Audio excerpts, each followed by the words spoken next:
전 세계 자본시장의 급격한 조정을 놓고 월가에서는 헤지펀드의 극단적 매수 쏠림 때문이라는 분석이 나오고 있습니다. 뉴욕 특파원 연결해 들어보겠습니다. 김종학 특파원, 나스닥 선물시장에서 지난주 낙폭을 일부 되돌리는 모습이 나타나고 있습니다. 월가에서는 어떤 분석들이 나오나요? 네, 기술주 중심의 나스닥이 지난주 5% 가까이 조정을 받은 것과 관련해 월가에서 여러 분석들이 나오고 있습니다. 기본적으로 비대해진 레버리지 파생 상품과 반도체에 대한 극단적인 쏠림이 만든 수급 충격이라는 분석에 의견이 몰립니다. 지난주 필라델피아 반도체 지수가 하루 만에 10.25% 폭락하는 등 팬데믹 이후 단일 거래일 기준 최악의 하루를 보냈습니다. 골드만삭스의 프라임 브로커리지 분석을 보면 전 세계 헤지펀드들이 부채를 일으켜 위험자산에 투자한 자금 가운데 무려 35%가 반도체에 집중되어 있는 것으로 나타납니다. 시장 전체가 사실상 하나의 단일 산업에 묶여있던 셈인데 이렇게 유동성이 빽빽하게 묶여있는 환경에서 3천억 달러 규모로 불어난 레버리지 상장지수 펀드의 하락이 시장 조정을 확대했다는 분석입니다.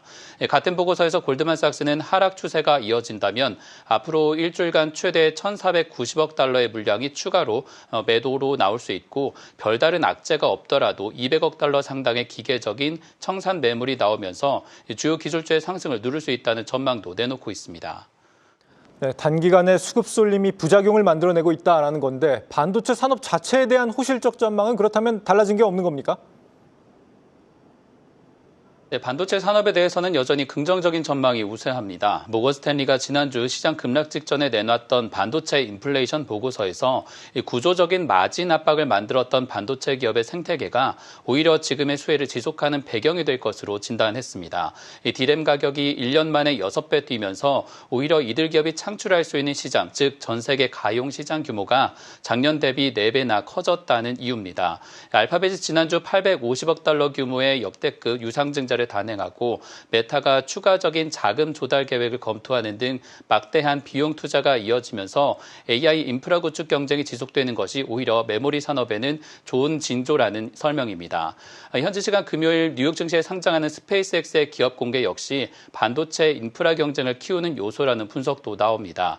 지난주 저희가 직접 방문한 테네시주 멤피스에 위치한 스페이스X의 XAI 시설 부지는 3km 반경 안에 대형 가스복합 발전소와 함께 데이터 센터가 들어서 있습니다.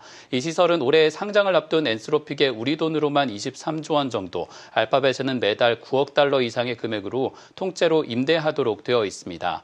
에이전트 AI 기반에서 후발주자였던 스페이스X까지 이러한 시장에 뛰어들면서 그래픽 처리 장치와 CPU 그리고 메모리 인프라 전체에 대한 수요가 꺾이기 어렵다는 것이 모건 스탠리의 분석입니다.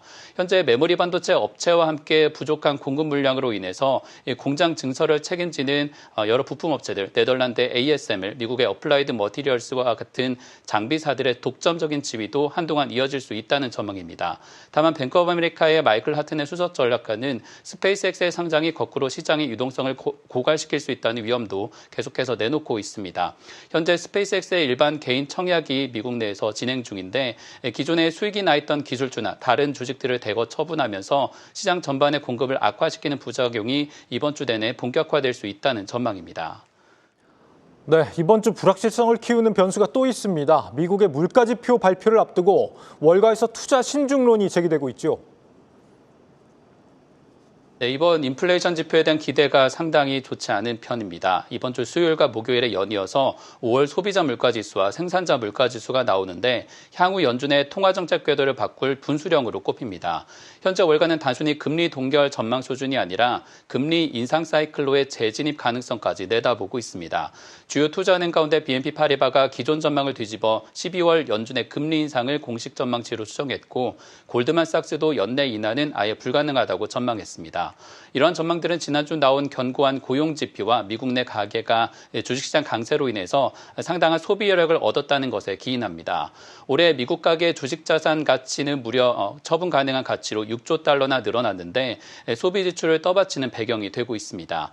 뱅크 오브 아메리카의 분석으로 보면 미국의 소비자 물가지수가 이미 지난 3개월간 전월 대비 0.6%포인트 상승했는데 5월 수치가 0.4%만 웃돌아도 연간 물가는 4%를 돌파하게 불가하게 됩니다.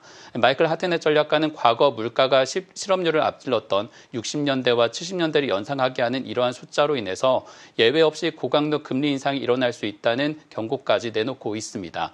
지금까지 뉴욕에서 전해드렸습니다.